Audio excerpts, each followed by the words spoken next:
예, 저는 녹색연합에서 활동을 하고 있고 기후위기 비상행동이라는 연대기구에서 일을 하고 있습니다. 오늘 기후위기가 이야기되는 방식과 쟁점이라는 주제로 이야기를 드릴 텐데요. 특별한 건 아니고 기후위기가 지금 어떤 방향으로 가고 있는지, 그리고 우리에게 어떻게 보여지고 있는지, 또 언론이나 사람들은 어떻게 또 이걸 받아들이고 이야기하고 있는지 잠깐 얘기를 해보도록 하겠습니다. 마지막이 되면 너무 당연한 얘기가 될는지도 모르겠는데 시작을 해볼게요. 우선 언론에서 언급되는 기후위기 제목인데요. 비카인지 분석을 통해서 좀 찾아봤어요. 제가 2018년도에 기후위기를 키워드로 해서 기사가 몇 건이 있었고 인용문은 또 기사 안에서 인용됐던 것, 그리고 사설은 몇 개가 있었냐. 당시에 뉴스가 15건, 인용문이 11건, 사설 0건. 적지요 되게. 바로 뒤에 걸 한번 보시면 이건 기후변화를 키워드로 했을 때 찾았던 개수들입니다. 확연히 차이가 나죠. 뉴스가 8,000건이 넘고, 그리고 사설이 74건입니다.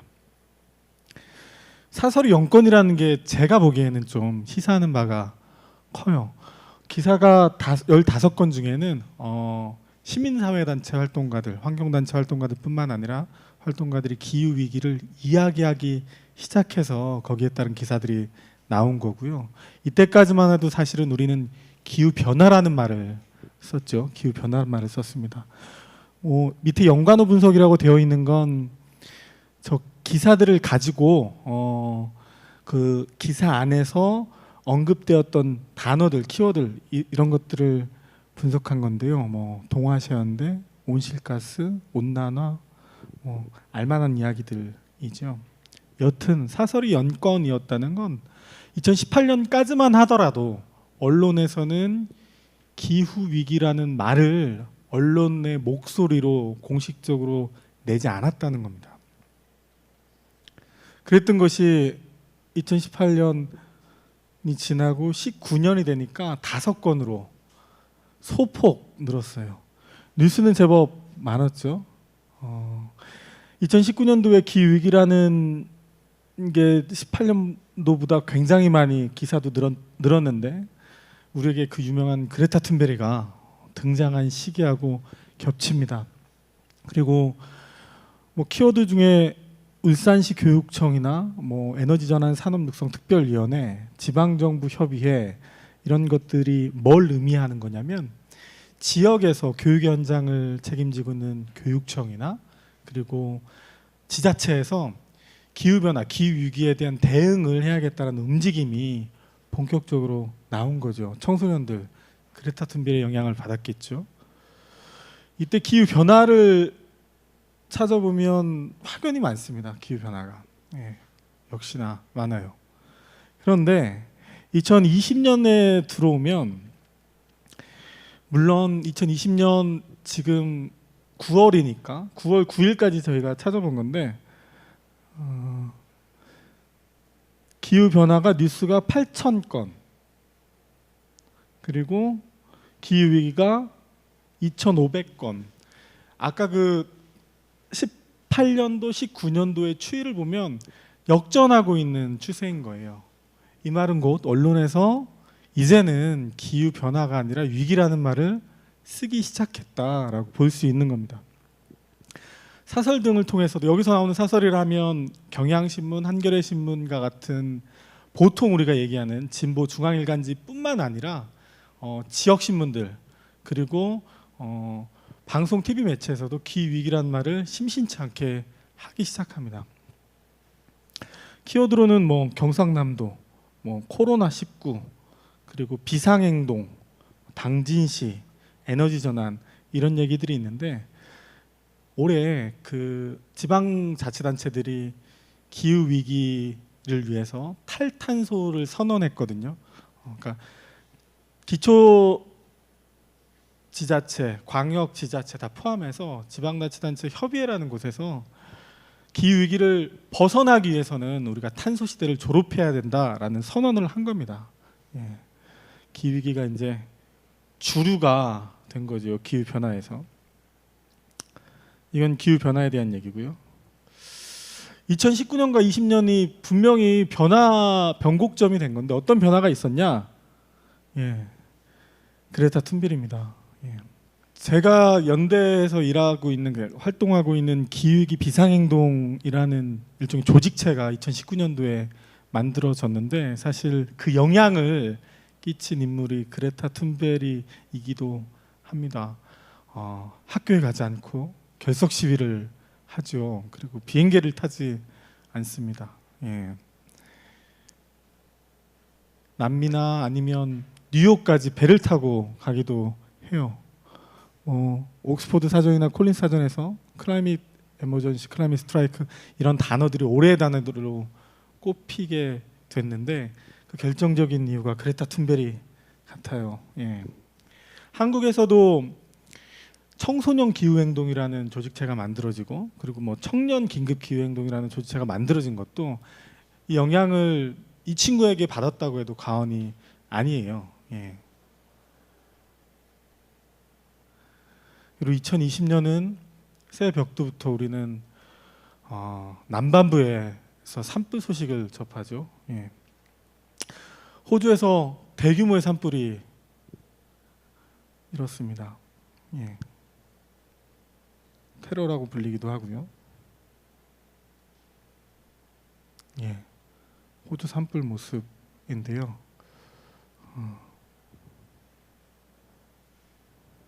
이건 아프리카에서 메뚜기 떼가 갑자기 너무 창궐해서 거의 재앙처럼 번졌던 때입니다. 이 당시에 아프리카뿐만 아니라 그리고 파키스탄까지 메뚜기 떼 관련한 일종의 긴급 비상 사태를 국가에서 중앙정부에서 선언하기도 하죠. 남극이 사상 처음 영상 20도를 기록했다는 뉴스도 접합니다.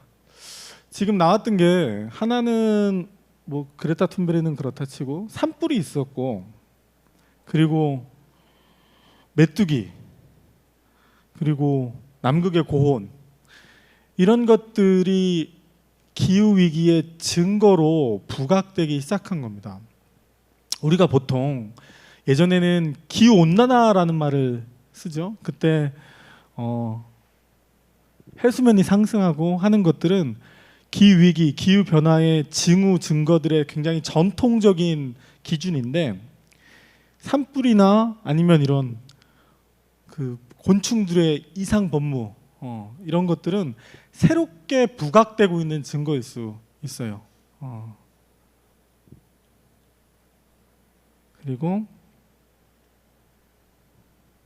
가장 추운 지역에 찾아온 폭염 이게 이제 시베리아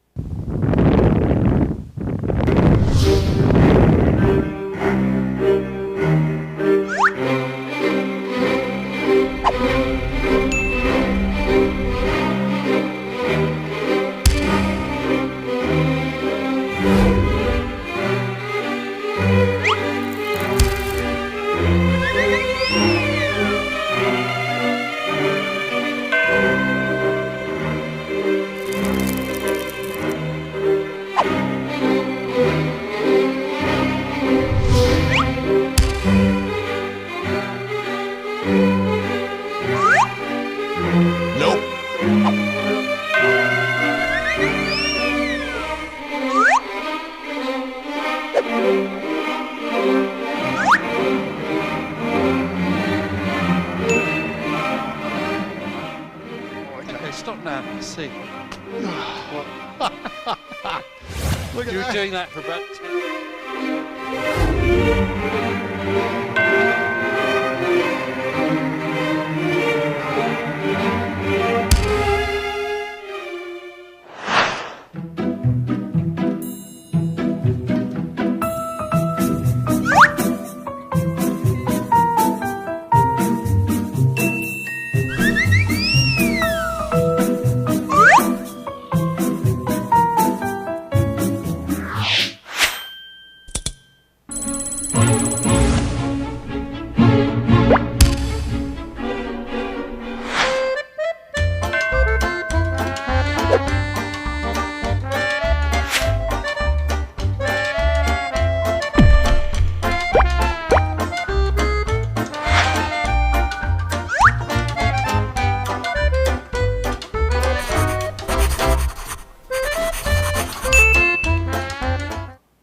이처럼 추워야 될 곳이 굉장히 차가워야 될 곳이 극한으로 추워야 될 곳이 갑자기 따뜻해진 거죠. 이 PPT 중에 그 기후위기 일반에 관한 내용들은 기후 비상 행동에서 기후행동학교라는 학교를 교육 프로그램을 운영하고 있어요. 거기서 쓰는 일종의 교육 자료입니다. 구체적으로는 녹색연합의 황인철 팀장이 만들었던 자료를 제가 참조해서 가져다 쓴 겁니다. 그리고 바이러스가 왜 기후위기랑 무슨 상관이 있을까? 기후변화, 사스, 메르스, 코로나, 동물병균, 기후변화로 더 날뛴다라는 제목의 기사가 있네요. 사스, 메르스, 코로나, 에볼라 이런 질병들을 우린 인수공통 감염병이라고 합니다. 사람이 동물한테서 전염이 되는 거죠. 동물한테서 전염이 돼서 사람에게는 치명적인 병증으로 나타나는 겁니다. 원래 이 병원균을 가지고 있었던 동물들은 괜찮아요. 근데 이게 사람한테 넘어오면서 문제가 생기는 거죠. 근데 이것도 동물과 동물, 사람 이렇게 가는 거거든요. 그러니까 지금 뭐 사스나 메르스나 코로나도 마찬가지인데 코로나 뭐 중국에서 시작됐다고 얘기하고 또 박쥐가 처음에 시작이기도 하고 또 중간에 낙타가 있는 것이 메르스이기도 하죠. 아프리카 돼지열병 같은 것도 있을 수 있어요. 아직 사람에게는 오진 않았지만 조류독감도 있죠. 이런 것들이 왜 창궐을 할까 생각해 보면 기후변화, 기후위기 때문이기도 해요. 엄밀히 말하면 구체적으로 엄밀히 말하면 이 녀석들이 살고 있는 땅에 인간이 침범을 하는 겁니다. 그러니까 박쥐가 살고 있는 곳에 돼지 농장을 짓는 거예요. 그래서 박쥐한테 있었던 바이러스가 돼지한테 가는 거죠. 돼지한테 갔다가 그게 사람한테 옮겨오는 거예요. 그런 식의 물론 그 매개가 되는 동물들은 저 바이러스마다 조금씩 달라요. 이 말은 곧 원래 사람이 살지 않던 곳에 그러니까 사람 말고 동물들이 살던 곳에 사람의 공간이 침범해서 만들어지는 편리는 거죠. 일종의 불협화음인 편리는 거예요. 근데 그걸 가속화시키는 게 바로 기후위기인 겁니다. 보통 야생동물이 사는 곳이 어디죠? 관객들이 있으면 이렇게 대답을 하실 텐데 산이죠. 산, 숲을 그런 곳에 이제 야생동물이 삽니다. 박쥐도 그런 곳에 살고 원숭이도 그런 곳에 살고 물론 낙타는 다른 곳에 살지만 산이 없어지는 거예요. 나무들이 없어지는 거고 그 친구들이 살 곳이 점점 줄어드는 거죠. 인간의 개발 그리고 기후위기, 기후변화 때문인 거고 결과적으로는 국제 고류 환경 파괴로 병 전파 빨라져 생태계 원인에서 접근에 신속 대응이야 라는 말은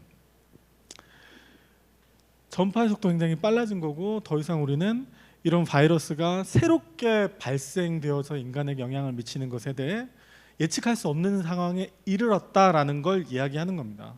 그리고 그 촉매제가 기후변화인 것이죠. 참고로 원래 우리나라에서도 야생동물의 질병을 연구하는 전문가들이 있겠죠. 그리고 그런 것들을 준비하고 예를 들어서 지금 우리 코로나 때문에 그 중앙질병 무슨 본부가 있잖아요. 그런 것처럼 야생동물 관련한 병증이나 이런 것들을 연구하는 기관이 있어야 되는데 작년에 그 예산에서 잘려서 안 만들어졌어요. 근데 지금 이런 상황이면 만들어야겠죠. 그러니까 계속 뭔가 새롭게 만들어지고 필요에 의해서 뭔가 만들어질 수밖에 없는 상황이 된 겁니다. 2020년대 세계 위험 요인 톱 5가 모두 환경 문제다. 지구는 왜 뜨거워질까 그러면 지구는 왜 뜨거워질까? 이 스틸 얼라이브의 기후 변화 관련된 얘기를 계속 들으신 분들은 이런 내용을 다 알고 계시겠죠? 그렇죠? 예, 바로바로 넘어가겠습니다. 예. 1884년, 2018년 온도, 이산화탄소 농도는 높아지는가? 이산화탄소 농도가 높아지고 있죠. 예.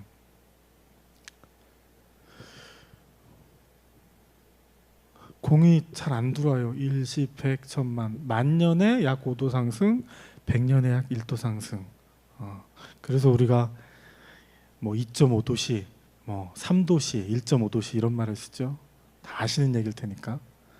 인간이 사용한 화석연료로 인한 온실가스 때문이다. 라는 게 결론입니다. 우리가 이제 기후위기에 대한 어떤 도식화를 해보면 이렇게 되겠죠. 이렇게 추운데 지구 온난화라니. 저는 이 내용을 잘 못 봤는데 그 툰베리하고 트럼프하고 이제 뭐 이렇게 트위터에서 이야기도 왔다 갔다 했다고 그러죠. 뭐 천동설과 지동설 같은 얘기다. 뭐 과학자들의 97%가 인간이 초래한 기후위기에 대해서 이야기를 하고 있고, 근데 사실은 이게 CO2가 이산화탄소가 지구 온도 상승한다는 건 뭐 1890년도, 그러니까 19세기 후반부터 알려졌던 사실이고, 그리고 1981년이니까 1970년대 엑손이라는 석유 기업에서는 이 이산화탄소가 문제시 되고 있다는 걸 벌써부터 알았다. 뭐 이런 얘기들인 겁니다. 그러면 이제 기후에 대한 얘기는 다 하신 내용이니까 빨리 왔으니까 이 얘기 좀 해볼게요. 언론이 환경 이슈를 다루는 관점. 왜냐하면 기후위기도 환경 이슈일 수 있으니까요. 당위성. 예. 당위성이 뭐죠? 당위성이 당연히 그래야 한다. 그러니까 오염이 됐어. 그럼 잘못된 거다. 뭐 망가졌어. 잘못된 거다. 고쳐야 한다. 환경부, 지자체, 수질오염 총량제로 4대강 수질 관리 강화한다. 이게 연합뉴스 기사입니다. 이 말은 4대강의 제목만 놓고 보면 이거죠. 4대강의 수질이 지금 안 좋다. 그래서 수질오염 총량제를 통해서라도 관리를 해야 된다. 명제죠, 명제. 당위성에 근거한 환경 기사입니다. 가리항산, 훼손된 가리항산 스키장 우기 앞두고 산사태 비상. 2018년 5월달 기사인데요. 뭐 미세먼지 관련, 뭐 바이러스, 미세먼지, 세균 어떻게 잡을까요? 이게 중앙일보 2020년 4월 13일 기사인데, 저 제목은 이걸 의미하는 거죠. 바이러스, 미세먼지, 세균은 나쁜 거다. 나쁜 거다. 이렇게 이야기하고 있는 겁니다. 기후위기 관련해서 JTBC에서 9월 7일 날 최근에 첫 푸른 하늘의 날 기후위기 경고한 하늘. 9월 7일이 얼마 안 됐는데 유엔이 정한 세계 푸른 하늘의 날이에요. 제1회. 이게 문재인 대통령이 유엔에서 제안한 날입니다. 국가기후환경회의라는 반기문 전 유엔 사무총장이 위원장으로 있는 국가기후환경이라는 회의라는 그 곳에서 우리나라 원래는 이제 미세먼지, 뭐 그리고 뭐 대기질, 대기오염 이런 것들이 굉장히 심각한 수준이니까 이걸 어떻게 처리할지에 대한 문제를 고민하는 기구인데, 시민들이 제안을 했어요. 여기서 야, 뭘 할까, 뭐 시민 참여 뭐라고 하다가 그러면 푸른 하늘의 날 정도로 한번 정해보자. 유엔이 정한 뭐 세계 물의 날, 유엔이 정한 무슨 날 이런 게 있잖아요. 인권, 뭐 여성, 그다음에 뭐 스포츠 관련된 그런 것처럼 대기질이 얼마나 중요한지 한번 해보자. 근데 이때 어땠죠? 9월 7일 날? 9월 7일 날 원래 대통령 행사가 있었어요. 대통령 첫 해니까. 근데 태풍이 막 올라오고 있었죠. 태풍이 올라오고 있어서 행사가 취소가 됐습니다.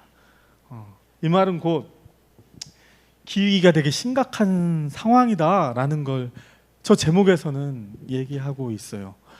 보통 언론에서 환경 문제를 다룰 때 첫 번째가 바로 저겁니다. 당위성.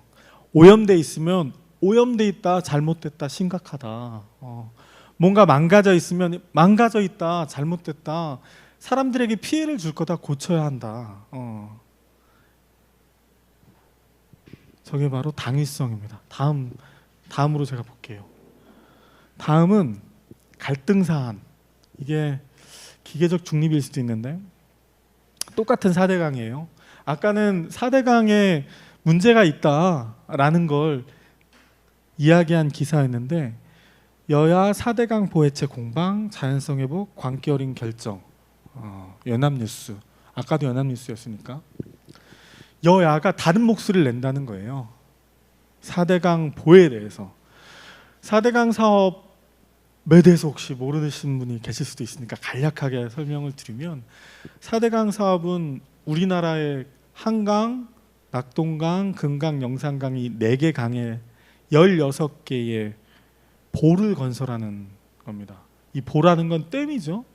그러니까 상식적으로 생각하면 4개의 강을 16개의 호수로 만드는 사업이에요.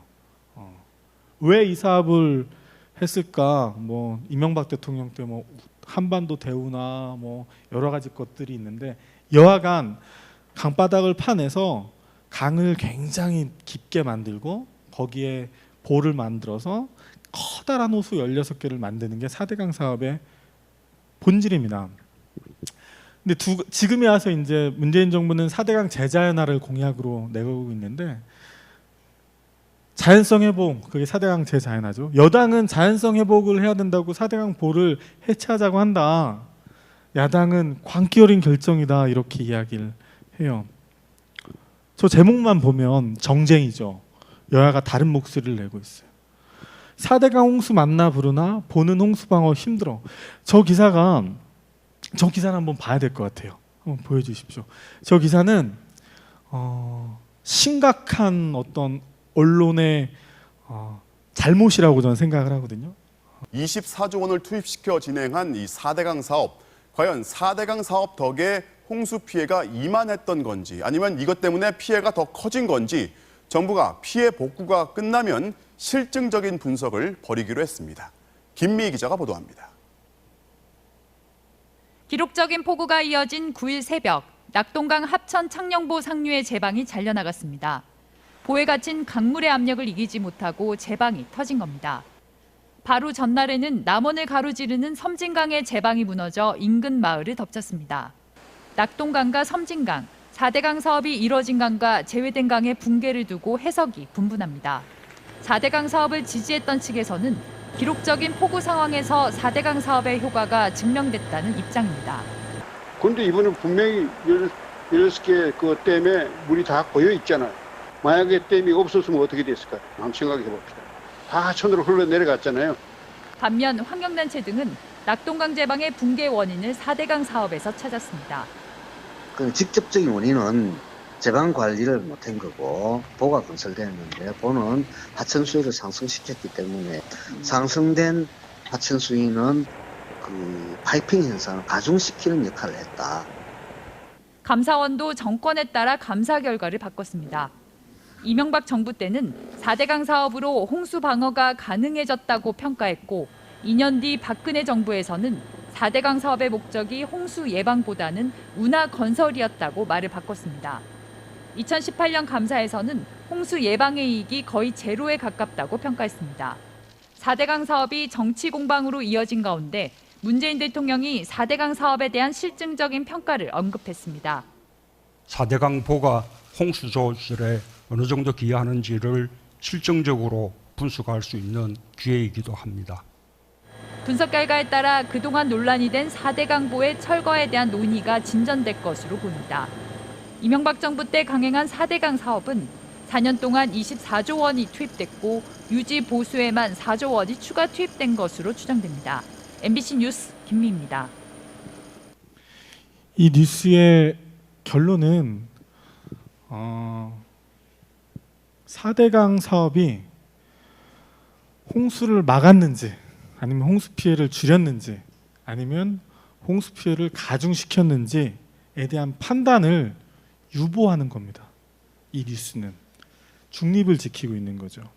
그래서 이 데이터를 가지고 정부에서 평가를 한다 하니 그 평가를 가지고 판단을 하자. 또 전제 중에 하나는 4대강 사업의 옳고 그름에 대한 논란이 계속 있다라는 전제를 깔고 있는 거예요. 그리고 정권마다 평가가 달라졌다, 그 근거로 얘기하고 있는 거예요. 한번 따져보자고요. 이게 정말 중립적인지. 우리가 아까 두 사람이 이제 인터뷰를 했단 말이에요. 한 사람이 이야기한 것, 4대강 보가 야, 비가 많이 오는 날 강에 나가봤더니 보에 물이 그득하더라. 근데 만약에 저 보가 없었어 봐라. 그럼 물 다 흘러가서 하천으로 다 흘러갔을 거 아니냐.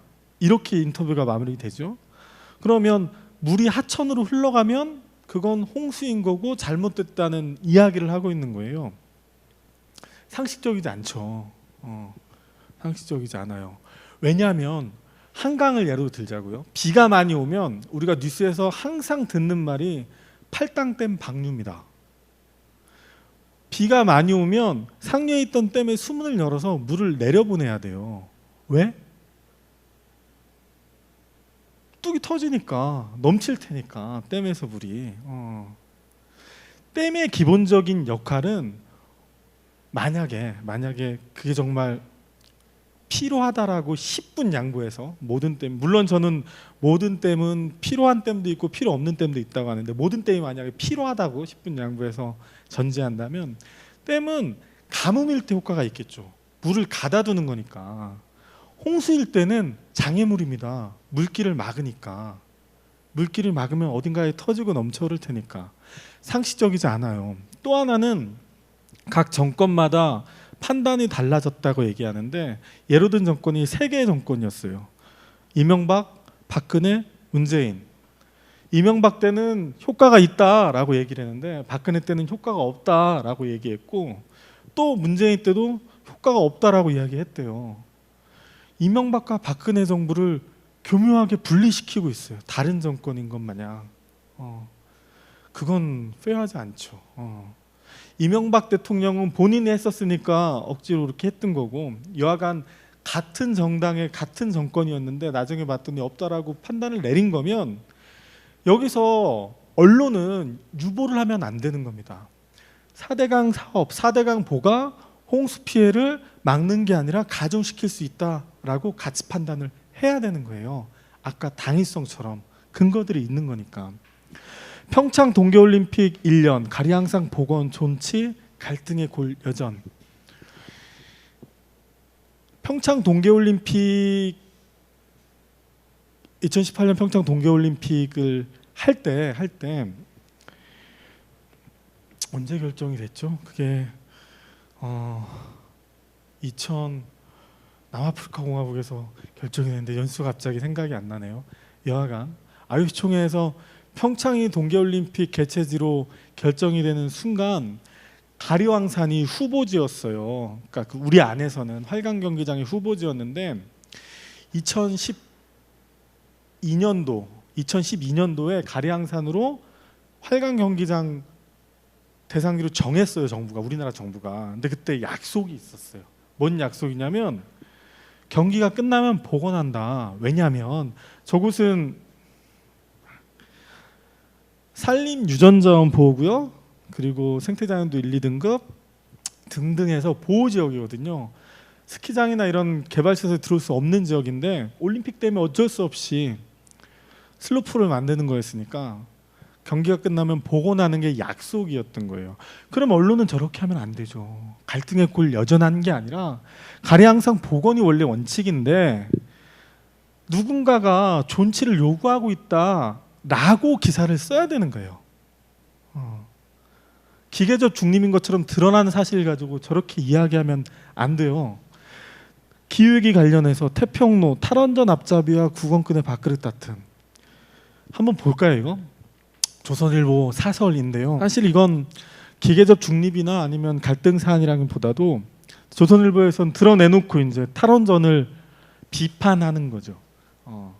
탈원전 앞잡이는 산자부입니다, 이 사설에서는. 그리고 구경꾼은 환경부인데 이 둘이 밥그릇 다툼을 하고 있다. 내용은 이런 거예요. 탈원전을 하기 위해서 재생에너지를 늘려야 되는데 그 재생에너지를 늘리는 걸 환경부가 발목 잡고 있다. 내용을 쭉 보면 기후위기를 벗어나기 위해서 전문가들이나 시민들이 우리가 항상 이야기하는 것 중에 하나는 재생에너지 발전비를 높여야 돼요. 지속 가능한 에너지, 석탄 발전 말고. 근데 다른 한편으로는 이 재생에너지가 비판을 받고 있어요. 풍력, 태양광, 산에 저 나무들을 다 잘라버리고 태양광 발전하는 게 맞냐? 저 백두대간 보호 지역에 나무들을 다 잘라버리고 능선에 풍력 발전기를 꼽는 게 맞냐? 이런 이야기들을 하고 있단 말이죠. 그래서 녹록 갈등이라고 이야기해요. 보통 저쪽에 있는 사람들은 이렇게 갈등으로 뒤집어서 이야기를 합니다. 아까로 다시 가주시죠. 삼척 풍력발전단지 친환경 유해 갈등, 갈등의 골. 저 미세먼지 관련해서는 경향신문에서 보수 언론일수록 미세먼지의 원인이 중국 프레임 강해라고 이야기한 기사예요. 사실은 객관적인 기사인 거죠. 미세먼지 관련 보수 언론들은 저러고 있다라는 걸 대표해서 보여드리기 위해서는 거고요. 저렇게 기계적 중립을 이야기합니다. 환경사안에서는 크게 두 가지, 이렇게 저 두 가지로 언론들은 다뤄요. 잠깐 그런데 우리 기후위기 관련된 거니까 풍력발전단지 친환경 유해 이런 얘기 잠깐 해보자고요. 단적인 예로 풍력발전을 하는 사람들, 풍력발전 사업을 하는 사람들이 이렇게 이야기합니다.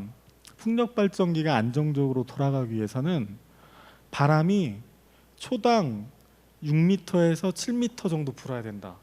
뭐 그걸 이제 뭐 산 위에서 1초당 뭐 몇 미터 초속 이런 게 있으니까 그렇게 이야기해요. 근데 정확히 3년 전만 하더라도 그 사람들이 어떻게 얘기했냐면 풍력발전기가 제대로 잘 작동하기 위해서는 바람이 1초에 5m에서 6m 정도 불어야 된다. 올라갔죠. 기준이 올라갔어요. 기준이 올라간 건 뭘 의미할까요? 효율을 의미하는 거예요. 5m에서 6m 정도 바람으로도 풍력발전기는 돌아간다고 이야기했었는데 이제 그 사람들이 얘기하는 6m에서 7m 정도 바람이 부는 곳에 풍력발전기를 설치하면 5m에서 6m 정도 바람이 불 때보다 더 효율이 좋고 발전량이 더 많아지니까 돈을 더 많이 번다는 거예요. 풍력 발전이 제대로 안 돌아간다는 게 아니라, 그럼 이 말은 이렇게 얘기해 볼 수 있어요. 풍력 발전기를 설치할 곳이 더 늘었을까요? 줄었을까요? 5m에서 6m에서 6m에서 7m라면 더 줄었겠죠. 그리고 더 고도가 높아졌을까요? 낮아졌을까요? 높아졌겠죠. 좀 더 낮은 곳에 효율이 좀 떨어지더라도 좀 더 낮은 곳에 풍력발전기, 백두대간 보호구역이 아니고 그리고 경북 영양 같은 그런 능선 자리에 발전기를 꼽지 않아도 어느 정도 효율이 나올 수 있었던 걸 이제는 그 이상을 바래요. 이건 자본이 거기 들어갔기 때문입니다. 자본의 위력이 저 풍력발전 사업을 어느 정도 좌지우지하고 있다는 증거인 거예요. 태양광도 한번 볼까요?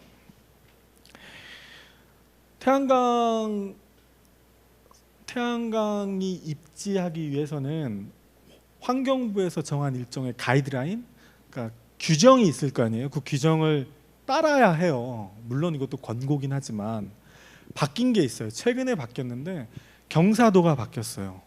예전에는 좀 더 기울이가 큰데도 상관없었는데 이제는 안 돼, 거기 위험해, 이렇게 얘기하기 시작했거든요. 강원도에서 지금 이 강원 민방 지원에서 저렇게 그 풍력 발전기도 하지만 태양광에 대해서도 굉장히 이야기를 해요. 비판적으로. 근데 비판적으로 하는 이야기 중에 하나가 부동산 투기예요. 부동산 투기. 산지 태양광은 혹시 이런 얘기도 했나요?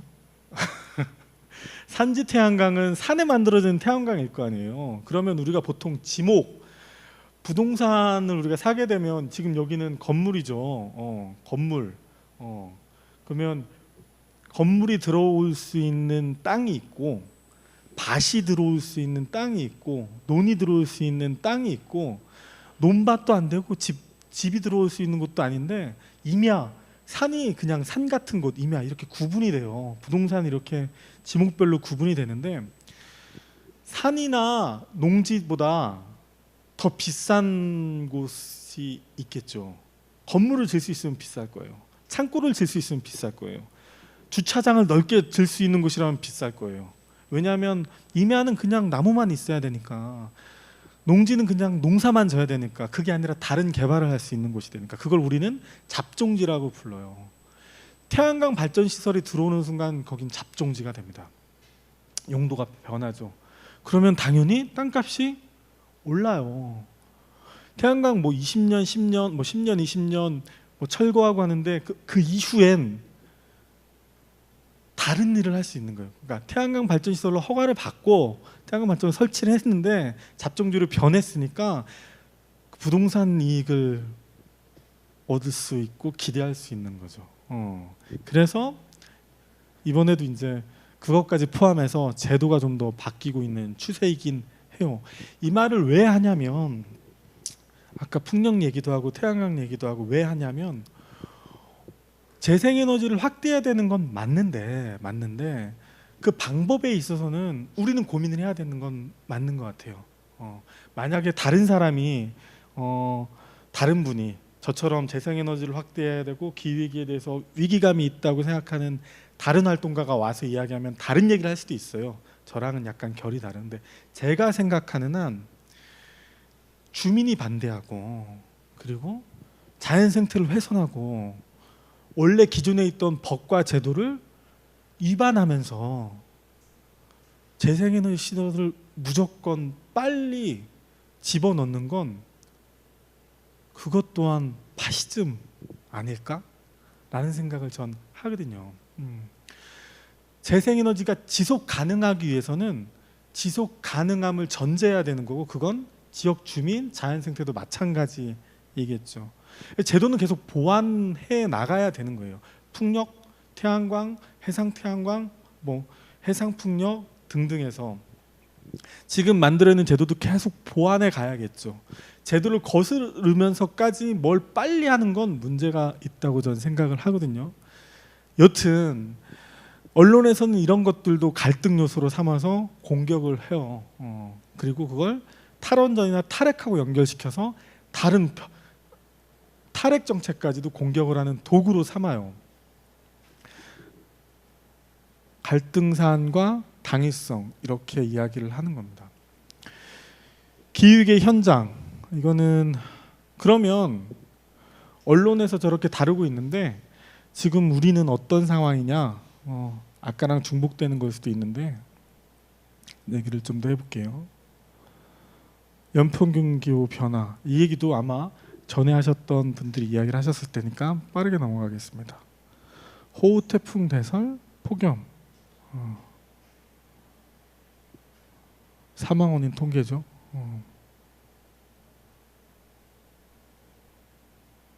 폭염으로 인한 사망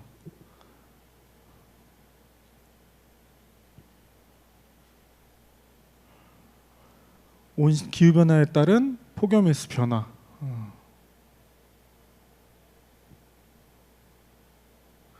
갈수록 악화일로로 가고 있다는 증거들입니다.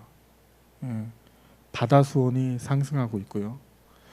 최근 100년에는 0.62도 한국은 데이터가 없어서 50년까지 한다면 2.2배 더 빠른 거고 최근 30년에는 1배 더 같다는 거고 해수면 상승 우리가 보통 기후 위기를 이야기할 때 가장 편하게 얘기하는 것 중에 하나가 해수면 상승일 거예요. 그리고 온도 변화겠죠. 겨울에는 급격히 추워지고 또 여름에는 또 갑자기 극한으로 더워져서 생활에 굉장히 어려운 부분들 그 전에 이제 기후 정의라는 카테고리로 강의를 했으니까 그 부분을 훨씬 더 잘 아실 텐데 곰탕이라는 소설이 있어요. 곰탕. 그 김영탁이라는 소설가가 쓴 곰탕이라는 소설인데 내용을 잠깐 이야기하면 부산에 사는 겁니다. 주인공이 부산에 사는데 항상 해일이 와요. 해수면이 상승하고 파도가 굉장히 높게 치는 거죠. 그러면 내가 만약에 해운대 바닷가에 가까이 살면 내 주거는 위험하겠죠. 광안리 바닷가에 가까이 살면 내 주거는 위험할 거예요. 그럼 부자들은 저 높은 곳에 가서 살고 가난한 사람들은 바닷가 주변에 이렇게 살겠죠. 그러다가 뭐 과거로 가서 뭘 하고 하는 얘기인데 거기서 이야기하는 건 빈부에 대한 얘기인 거고, 그리고 또 해수면 상승이 결과적으로는 주거 공간에 대한 안전성, 그리고 그게 빈부의 격차에 대한 증거들로 나타날 거다라는 얘기를 그 소설이 하고 있어요. 지금 이걸 보면 RCP 8.5 시나리오라고 하는 게 이제 이산화탄소 농도예요. 그러니까 농도를 가지고 이제 시나리오를 한 거 쭉 이대로 간다면, 지금 같은 농도가 짙어지는 상황을 쭉 간다면 2100년에 한국은 전체 국토 면적의 3.8% 범람이 일어난다. 그리고 범람 지역 인구는 약 190여만 명에 해당한다. 이재민이 생기는 겁니다. 전 국토의 3.8%면 굉장히 큰 숫자예요. 우리나라 국토 중에 한 67% 정도가 산지니까, 산지가 아닌 그냥 평평한 곳에서 거의 4% 가까운 곳이 재난 지역이 되는 거죠. 2100년에 1.1m 상승을 전망한다. 라는 거고요. 태풍.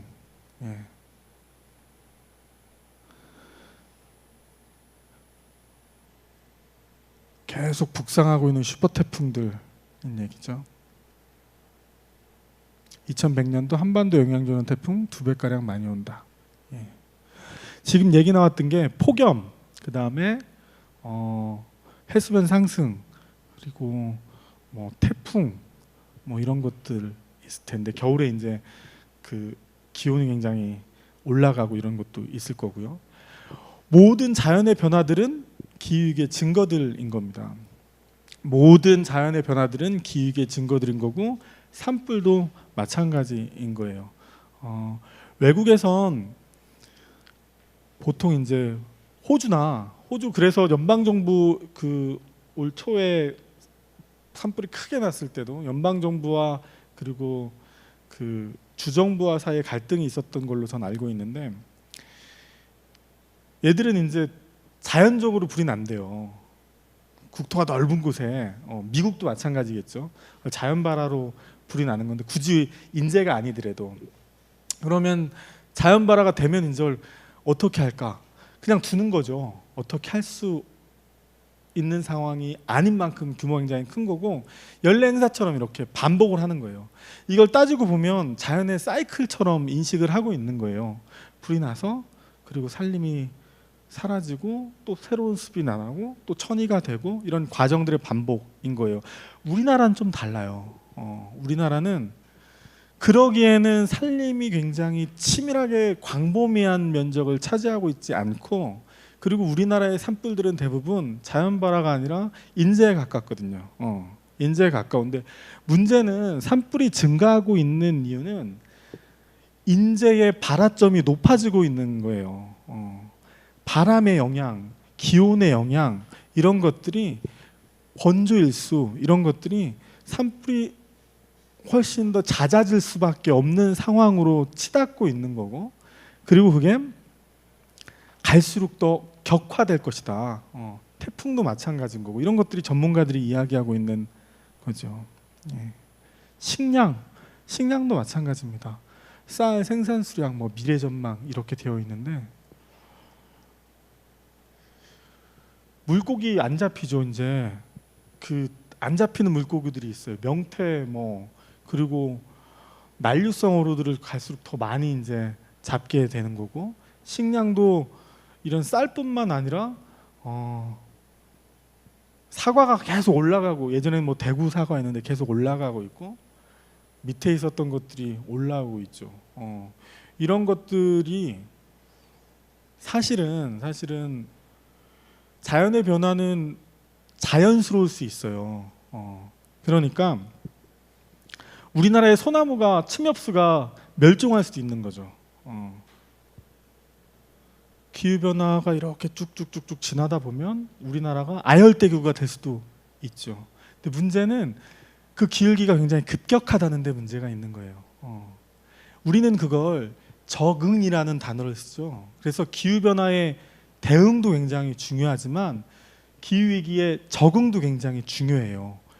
기후 변화, 기후 위기, 제가 그걸 자꾸 섞어서 쓰는데, 기후 위기의 적응, 기후 위기의 대응 굉장히 중요해요. 그 두 가지가. 그리고 사실은 지금 우리에게 더 필요한 건, 기후 위기는 피할 수 없는 현실이기 때문에 적응이 더 중요할런지 모르겠어요. 근데 우스갯소리로 이제 사람들하고 이야기할 때 적응할 시간을 안 준다, 적응할 여지를 안 준다, 이런 얘기 하거든요. 저런 것들을 점차적으로 우리가 적응해가고, 야, 이제 쌀 생산량이 이렇게 바뀌었어, 어업의 종류들, 그러니까 물고기 잡히는 종류가 바뀌었어, 그리고 과실수들의 종류가 바뀌었어, 이런 것들이 점차적으로 우리가 적응할 수 있는 수인을 넘었다, 급격하게 변화해 가고 있다. 여기서 문제가 생기는 겁니다. 뭐 기후 변화, 최악의 고농도 미세먼지 잦아진다, 뭐 대기오염, 보건, 이건 아까 이야기를 했었죠.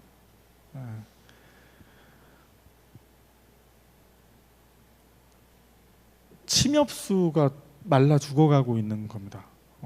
하얀색들이 침엽수고요. 구상나무,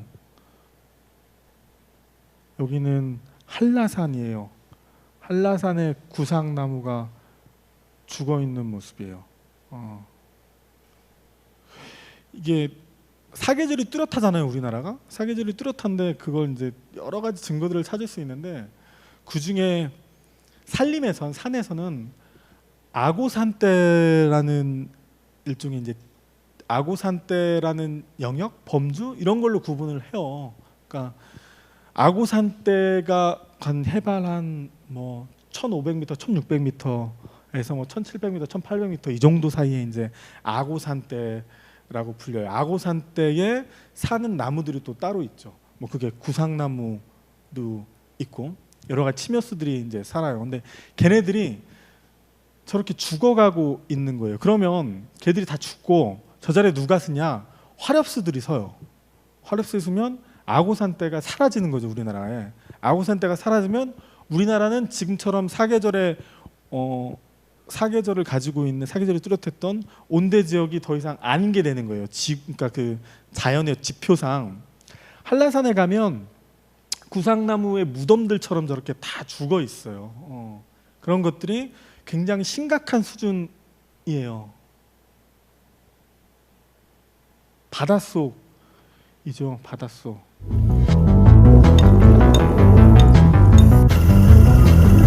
The idea is to get as many shots as we can in as many positions of as many pieces of coral as we can, and to repeat that every single day.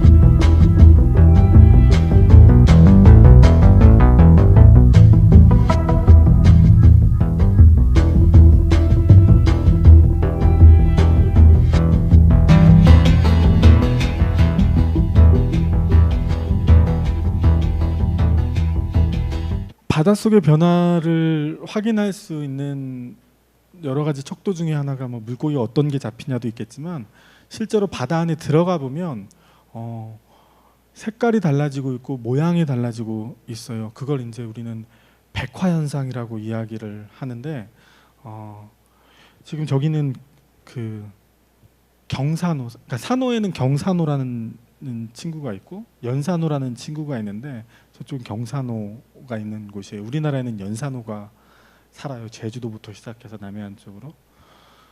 그 이 연산호는 원래 산호는 따뜻한 곳에 살겠죠. 따뜻한 곳에 사는데, 이 연산호의 서식 범위가 굉장히 넓어지고 있어요.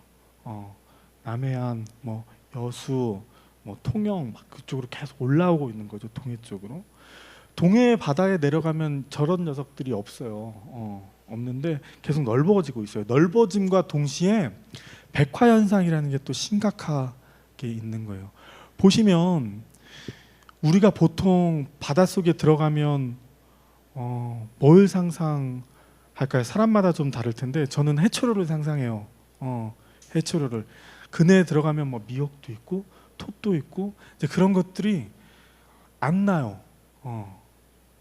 그냥 산호들이 이렇게 쭉 있고 바닷속의 다양성이 사라지고 있고 또 저쪽은 또 죽는 애들이 막 생겨나는 거죠. 바닷속의 모양새가 달라지고 있어요.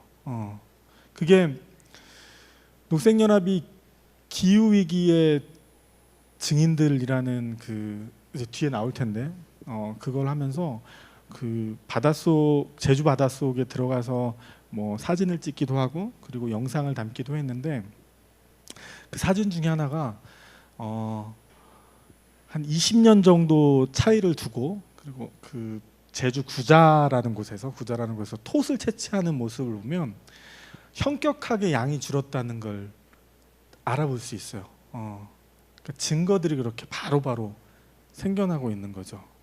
그래서 그게 방금 이야기 드렸던 기후위기 증인들이라는 건데요. 2019년도에 기후변화의 증인들이라고 해서 컨퍼런스를 했어요. 여기 뭐 재난구호 전문가 그리고 해녀, 사과농부, 노동환경안전활동가 그다음에 외국에서 온 분, 환경운동가 등등해서 이야기를 하기 시작했죠. 그러면 우리 기후 굉장히 심각하다는 건 이제 알겠는데 운동의 방향을 어떻게 잡아야 될까라고 봤을 때 증인들을 좀 고민해보자라는 차원의 얘기를 한 거죠. 20년, 30년, 40년 엄밀히 말하면 1890년도 그때부터 이산화탄소, 온실가스, 탄소가 지구의 온도를 계속 높이고 있다는 건 드러나 있는 과학적 사실이었어요. 제가 학교 다닐 때 온실효과라는 말을 계속 썼죠. 온실효과로 인해서 온도가 계속 상승한다는 건 명제인 거죠. 그러면 상식적으로 이산화탄소를 계속 발생을 하면 온도는 계속 올라갈 텐데 인간은 그럼 어떡하지? 자연은 어떡하지? 왜 이 생각을 못했을까요, 우리가? 왜 우리가 이 생각을 못했을까요? 그때는 살만해서? 그때는 살만해서? 아마도 우리 얘기가 아니라고 생각을 했을 것 같아요. 우리 얘기가 아니라고. 우리 얘기가 아니라고 생각을 했었을 것 같아요. 우리 모두가 이해 당사자이라는 생각을 못한 거죠. 우리 모두가 당사자라는 생각을 못한 거예요. 환경운동이, 그러니까 보통 환경운동 이슈들이 어려운 것 중에 하나가, 물론 모든 시민사회 운동이 다 어렵죠. 문화운동도 어렵고 인권운동도 되게 어려운데 환경운동이 가장 어려운 것 중에 하나는 갈등을 누구랑 하냐면, 제가 이제 활동가니까 갈등을 누구랑 하냐면 사람하고 해요. 환경운동은 대척점에 있는 게 사람이에요. 왜냐하면 이해 당사자들이 그 이해가 지금 내가 서 있는 이곳과 반대편에 서 있는 저곳과의 차이가 발생하거든요. 제주 제2공항을 건설한다. 그거보다도 설악산이라고 치는 게 낫겠네요. 설악산에 케이블카를 논다. 그러면 사람들은, 어떤 사람들은 찬성해요. 돈이 될 수 있으니까. 반대하는 사람들은요. 반대함으로 인해서 돈이 될까요? 나한테 이득이 올까요? 그렇게 생각하지 않아요. 우리가 만약에 새만금, 예전에 새만금 갯벌을 막고 할 때 굉장히 오랫동안 투쟁하고 힘들게 싸웠잖아요. 간척지를 만들어서 누군가는 돈을 벌 수도 있고, 물론 누군가는 쫓겨나기도 하겠지만, 그렇게 이해 당사자들은 저쪽에 있어요. 돈을 버는 사람. 뭐 환경 운동하는 사람들 항상 사람이 없는 거예요. 그게 가장 어려운데 기후 위기는 좀 달라요. 이제는 지금까지의 기후 위기는 그랬던 것 같아요. 기후 위기 이야기할 때 사람들은 이해 당사자 그룹에서 좀 비껴나 있었거든요. 내일이 아니고 자동차 타야 되니까 경유차가 연비가 더 좋으니까 석탄 발전소가 석탄 훨씬 더 싸니까 전기도 싸니까 이랬는데 이제는 그 기후 위기의 기울기가 너무나 가팔라져서 우리 모두가 다 당사자가 됐다는 생각을 할 수 있는 시점에 온 것 같아요. 경향신문하고 공동으로 했었던 건데요. 여기 바다의 증인, 산의 증인, 산불의 목격자, 땅의 증인 이야기들을 하고 있어요. 기획 기사를 내는데 바닷속에서 바다의 증인 해녀거든요. 10년 전하고 너무 다르다는 거, 화경이 다르다는 거 이제는 알게 된 거예요. 산에서도 알게 된 거고 그리고 땅에서도 알게 된 거고 우리가 노동하면서도 알게 된 거예요. 우리 모두가 이해 당사자가 된 겁니다, 지금. 근데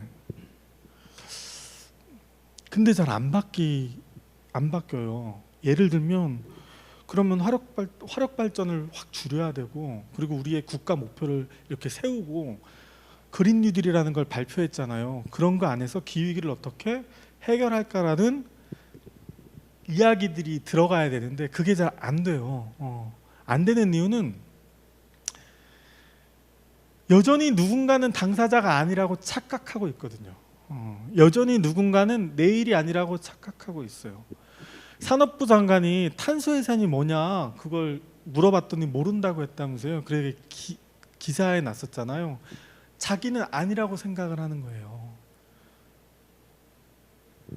뭐 정치인이든 기업인이든 아니면 뭐 가까이 있는 뭐 술집 사장이든 아니면 뭐 택시 운전사든 버스 기사든 우리의 모든 사람들이 우리 주변 모든 사람이 당사자인데 아직은 그걸 잘 몰라요. 그러면 이제 고민이 생기는 거죠. 야, 이 정도까지 했는데도 당사자라고 생각을 못하면 어떻게 해야 되냐? 어떻게 해야 되냐? 보여주면 될 것 같아요. 기위기의 증거들과 그리고 기위기의 증인들이 이야기 이렇게 하고 있고 실제로는 우리가 잘 외면하고 있지만 그 모습들이 바로 눈앞에 있다 이런 것들을 보여주면 될 것 같아요. 근데 어렵죠. 어려워요.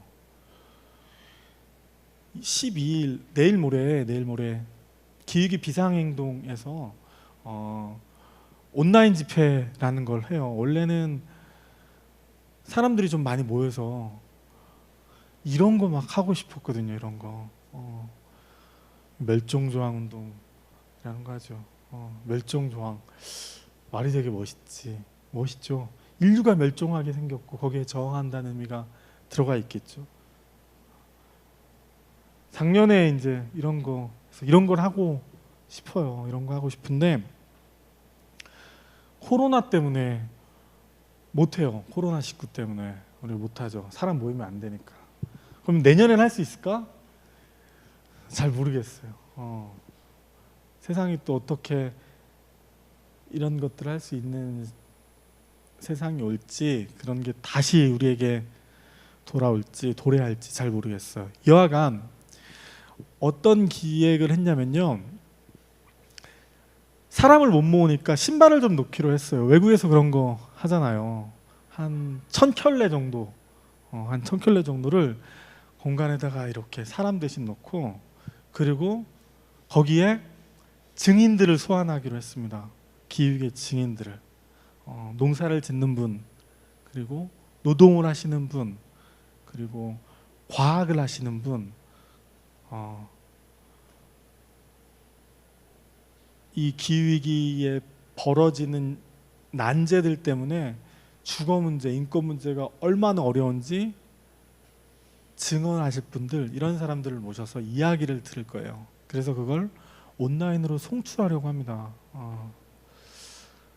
이야기하고 싶은 건 딱 하나인 거죠. 우리 주변에 이 기후위기의 증거들과 징후들이 떨리고 널렸는데 잘 모른다 여전히. 그러니까 좀 알자 이 얘기를 좀 하고 싶은 거예요.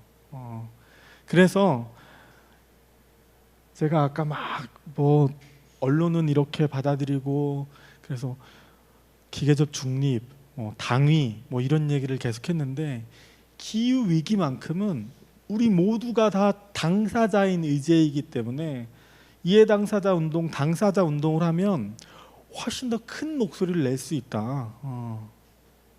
그래서 더 기후 위기 운동하는데 희망적이다. 이 말을 하려고 하는데 근데 사실 비극인 거죠. 왜냐하면 이 위기에 우리 모두가 지금 당사자, 위기에 처한 당사자라는 반증인 거잖아요. 지금 말고는 기회가 없다. 그 말을 해야 된다는 거고, 그리고 그럴 수밖에 없는 우리 모두가 당사자인 그 마지막 임계치에 도달해 있다. 이 얘기를 드리고 싶었습니다. 사실 제가 환경운동을 한 지는 한 10년 조금 넘었는데 항상 사람과의 갈등이 힘들었어요. 뭘 막고 자연을 지키고 할 때 반대에 있는 사람들은 다 사람들이었거든요. 정말로 지역 주민들은 저희들에게 항상 적이었어요. 그리고 지역에 있지 않고 저 멀리 있는 시민들만 저희들을 응원하는 것 같았거든요. 근데 지금 이 얘기는 너무 쉽잖아요. 간단하게. 그래서 기후위기 대응 운동은 이해당사자 운동을 훨씬 더 폭넓게 해야 한다. 그래서 한번 이겨내보자. 이 얘기를 드리고 싶었습니다. 제가 준비한 얘기는 여기까지가 다인데요.